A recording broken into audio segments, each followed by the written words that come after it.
fed us regular meals. And were you in the And- hospital during that time? No, never was in a hospital. So you stayed in the barracks at Newport News? Yeah, had stayed in the barracks, Newport News, Virginia. Was just put on trains with our own orders, you know, and nobody to guide us. We know, you know, that our ticket took us, like mine took me to San Antonio, and I was supposed to report to Fort Sam Houston in San Antonio. And there was some others with me, of course. I wasn't all by myself. Wasn't very many of us time we got to San Antonio. And so then when you got to, you got your 90-day leave, you went home? Yeah, it was 60-day leave, but yeah. Well, my brother George was stationed at Big Springs, which wasn't too far from San Antonio, so I just went out there. Well, that was bad luck because just the week before they had shipped him out to Seattle he was in the Air Force and went to learn more about the B-29, so him and his wife was gone. And it's my usual deal. I was so used to hitchhiking that I just got out and stuck my thumb up and started for Wellington, which was my hometown, which was probably 250 miles away or so. And this is kind of interesting. It's nothing to do with the conditions or what they done for me, but I got outside of San Angelo, Texas, and a man come along in a big truck with a load of watermelons he'd picked up in San Antonio, was taken to Liberal, Kansas. Well, that went right through Wellington on that highway, so he picked me up, and of course I was anxious to get to Wellington, but we was going along, and they saw some kids out in the middle of nowhere with this kind of a rodeo place, and they was out there practicing roping and stuff, so he had to stop and watch them. They got through, well, he had to break a couple of watermelons for them, and it was getting later all the time. It got night, and we was at Paducah, Texas, which is 60 miles from Wellington. We got right outside of there, and he run out of gas. And he said, that's no problem. He switched over to his other tank. It didn't have any gas in it either. So he went up to a farmhouse and got enough gas to get back down to buy more gas. And then it was getting fairly late at night. And he said, I'm awful tired. He says, I'm going to have to sleep some. He says, if you want to drive, you can drive it on to Wellington and just wake me up when you get there. And I'd never driven a big semi-truck like that. You know, I'd driven some trucks in the Army, but nothing like that. But I got behind that thing and I drove it to Wellington. I wanted to get home. But so Ida was waiting for you there, huh? well, no, Ida was in Kalamazoo, Michigan at the time. Who was in Wellington? Well, Iva and Dan and Joyce and Jim and Ethie.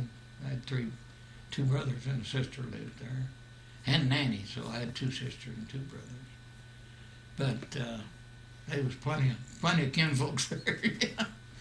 I stayed at Dan and Joyce's. Did they give you a good welcome? Oh yeah, they knew it was coming. I contacted them, you know, and Lois had contacted them. I called. She was in New York City, but I contacted her first of all when I got to the United States because she was back there and I had her addresses and what have you. Did they get any mail from you while you were a prisoner of war? Way late. It was a long time I was just missing in action, but then they finally got notification I was a prisoner of war and got one letter I wrote, I think. That was about it. And I never got any communication from them.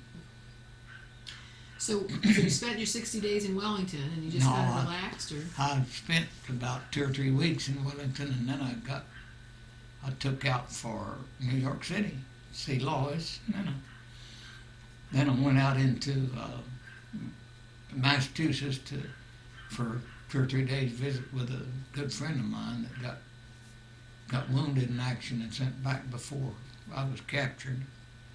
And then I hitchhiked across New York to Kalamazoo, Michigan, where Ida and Aubrey were. And Aubrey was getting out of the service at the time, or he's getting transferred. I don't know if he got out or if he got transferred to down Texas anyway. I rode back to Texas with them. And that, So then that was where your 60 days leave was just leave. I was on leave all that time, and then I had to report back to Hot Springs, Arkansas at the end of my 60 days. And I spent 2 weeks there in one of the big fancy hotels up on the top floor of it. They had us all put up in them till they sent us out to different places, and they sent me from there to Cheyenne. And what were your duties in Cheyenne, Wyoming? I was working as a clerk in the discharge section. So when you were in Cheyenne or in Hot Springs, no one ever talked to you about your prisoner of war experience? Nobody asked how you were? Never Doctors? bothered at all about how I was getting along or anything, no. Never. I didn't have any. I don't even remember having a physical when I got out of the service. They did, after I got to Cheyenne, they did check my teeth once and worked on my teeth some. 'Cause I hadn't had but one cavity in my teeth all the time before I was captured, and I just couldn't. I had cavities continually coming in my teeth after I got back, and I couldn't keep them filled. I ended up getting false teeth way early because of the Lack of nutrition? lack of calcium, probably mostly. Well, all the time my fingernails, I didn't have to trim them a time for 5 months. All the time I was prisoner of war, so it wasn't growing fingernails. It wasn't helping my teeth either, you know.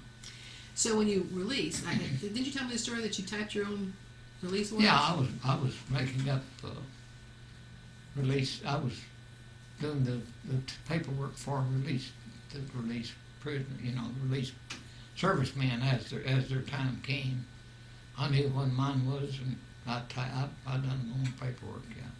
So when they released you, they just handed you the paperwork you just typed and you left. Yeah, well, you had your discharge, your honorable discharge, and all your records, and you took them with you. I mean, they didn't give you a big bunch of stuff, but all your records and all your medals and honors and all that stuff, They didn't have you go to a hospital or talk to a doctor, or they didn't tell you about any kind of benefits you might get or anything, right? Nothing, didn't talk to me about any benefits. Well, I was in the group, and they didn't talk to us about talking to anybody about any benefits. Because you were actually counseling people as they left. I was helping, discharge people all the time I was there from after I got out there. Do you know? Did you know that you may have discharged other people who were prisoners of war? Or Probably did. There was no special. There wasn't no special talk to anybody. Just good. You're ready to go. Here you go. Go get them. Yeah. So from that time, so what date would you have been discharged? What year would that have been? Well, that was when was I married? You better know that date. That was 1945. November 1945. So from 1945 on, you never got any benefits? Did you ever get any benefits from your prisoner of war time? Not till right just recently, yeah. And what happened then? Well, Paul Scott told me that I should, that the Veteran Administration wanted to be sure they had a registration. All the ex-prisoners of war is registered. He saw it in a paper, and he sent me a copy of the clipping, in fact. So I went to the VA at Wichita, the VA hospital, and they... What year would this have been? 2005? 2005, yeah. So they... 60 years later? Yeah, they immediately... they got this one guy who was kind of in charge of getting all the prisoner of wars registered, and he took me in and with another lady with him and interviewed me for quite some time, and then they set up for me to have a physical, And the guy that done the physical didn't seem to know much really, and so I ended up getting they'd give me 10% disability at that time. But then I went back out there to check to see. They also told me I had free. Being an ex-prisoner of war gave you free medicine and free medical services at the VA hospital. So I went back out to find out about having my eyes checked, and they got me back in the same room with the same guy, and he said I wasn't getting enough money, so he arranged another physical, and at that time they talked to me more about my ulcer problems and my heart problem and my feet problem from having trench foot, and ended up getting a real good disability check from then on. So for 60 years you got nothing, and then from 2005 on they put you on your disability and giving you credit for the time that you were in the prisoner of war and trying to help you get better physically. Yeah. Well, they just give me disability for the things that the prisoner of war, being a prisoner of war, caused, that could have caused. That's what I say. They didn't necessarily say it caused it, but it could have caused it. But you don't blame just the government on the way it handled things when you got out? I don't. No, not necessarily. I don't. Back, the government wasn't that concerned like they are nowadays. It seemed to me like they just people was more reliable. I mean, more on their own. Self-reliant. And they didn't supplement anything hardly back then. I don't think that I can remember.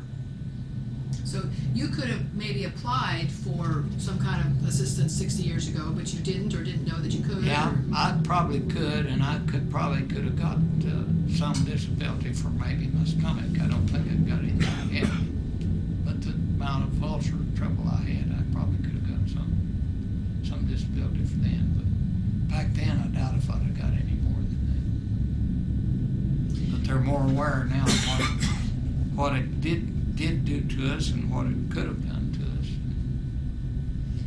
I think you mentioned to me before that after you got out, you really didn't have any nightmares or anything like that, but you did have some impact of having been in the prisoner of war. What was that? Well, the only thing I just couldn't miss a meal. If I missed a meal, I got a headache right away, and it was just all psychological, I'm sure. And it finally went away after years and years. But for years, if I missed a meal, I got a bad headache immediately. It seemed like that's not right away. But if I went without very long past it, I had to get my 3 meals a day. That's all I was doing. Anything else you can think of? Not really, I guess. Okay. Well, thanks a lot. That ought to be enough. Yeah, thank you.